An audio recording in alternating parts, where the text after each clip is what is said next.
Hello everyone, आज हम लोग एक क्वेश्चन सॉल्व करेंगे। ओके, क्वेश्चन पर पहले हम लोग पढ़ लेते हैं क्वेश्चन पर क्या बोला है। What are the unit of K. के का यूनिट क्या है, के का वैल्यू बोल दिया है। अब हम लोग तो फिजिक्स पढ़ते हैं। फिजिक्स का ना एक माने बहुत बड़ा रूल है। क्या रूल है? फिजिक्स हम जो डीप से समझते हैं ना, एक के कहाँ से आया, के का मान क्या है, ये हम जो समझ गए ना डायरेक्टली, माने इस क्वेश्चन से बात देखे, ठीक है। तो फिर इसका रिलेटेड माने के नहीं है, उसका एक फॉर्मूला है। वो रिलेटेड जो भी क्वेश्चन आएगा ये भी हम पढ़ रहे हैं। एक क्वेश्चन भी हम लोग माने कर सकते हैं। जो क्वेश्चन है वो क्वेश्चन भी हम कर सकते हैं। ओके, पहले हम लोग समझते हैं ये के कहाँ से आया। ओके, আমাদের हम लोग का एक लॉ है according to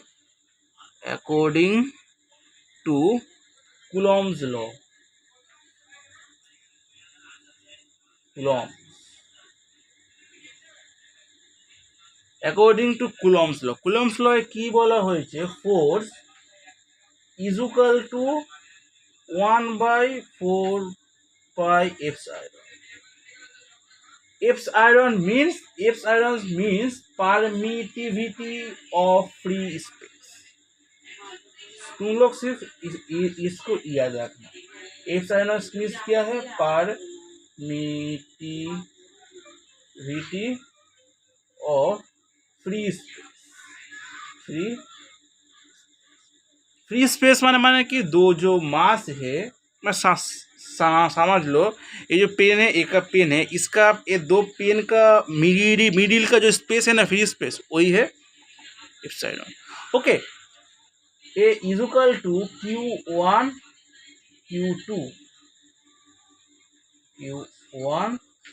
Q2 divided by radius, earth का रेडियस होता है।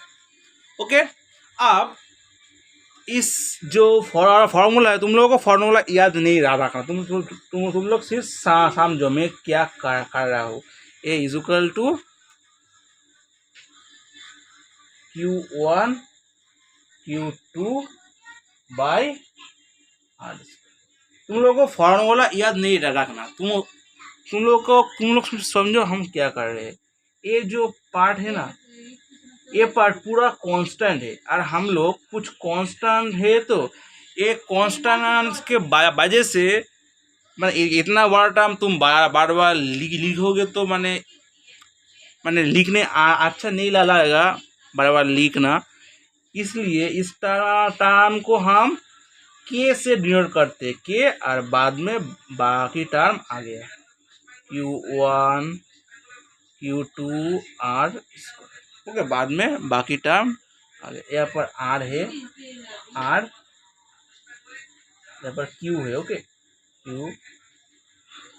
ओके, तो फिर समझो ये है कांस्टेंट है, इस कांस्टेंट को के से डिनोट करते हैं। अब हम तो फिर तुम लोग समझ गए के कहाँ से आया।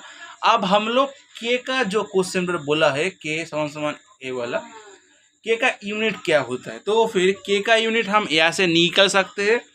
कैसे नहीं निकलेंगे? सेम फॉर्मूला, क्या सेम ट्रिक। के इज इक्वल टू इस जो पार्ट है यहाँ पर ले जाएंगे, तो एफ इंटू आर का स्क्वायर, एफ इंटू आर का square divided by Q1 Q2।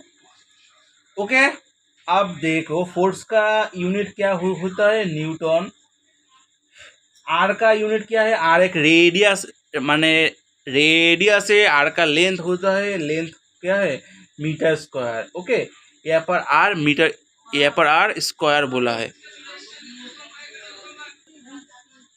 Okay, तो फिर से हम लोग लिखते हैं एफ का यूनिट क्या है? न्यूटन। आर का यूनिट क्या है? मीटर का स्क्वायर। और एक क्यू का यूनिट है कूलम। तो दो ए पर दो की क्यू है, Q1 Q2, इसलिए यूनिट हो गया कूलम का स्क्वायर। तो वो फिर यूनिट हमारा क्या निकल कर आया? Newton meter square coulomb minus.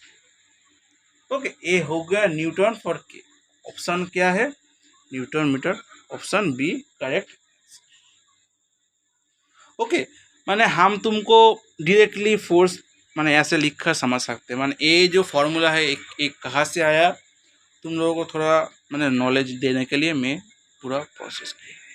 Okay, और हमारा तो सिर्फ पुराना प्रोसेस है, जो हमारा डायमेंशन कैसे निकालेंगे, यूनिट कैसे निकालेंगे, पहले सबको एक जगह पर ले आओ, और जिसको निकालने बोला है उसको माने दूसरी जगह पर ले लो, इसका सारे यूनिट लिख लो, उसका यूनिट निकल जाएगा। ऐसे हम डायमेंशन में निकल सकते हैं। इस जो पार्ट है न्यूटन का, एन माने न्यूटन, न्यूटन माने क्या क्या होता है, केजी मीटर पर सेकेंड स्क्वायर, मीटर का मीटर, कूलम का कूलम स्क्वायर माने क्यू, तो वो फिर उससे हम लोगों को डायमेंशन एम एल टी का वैल्यू मिल जाएगा। ऐसे हम डायमेंशन में निकल सकते हैं। ओके, तो फिर घर पे अच्छे से पढ़ाई का करो। Okay, bye.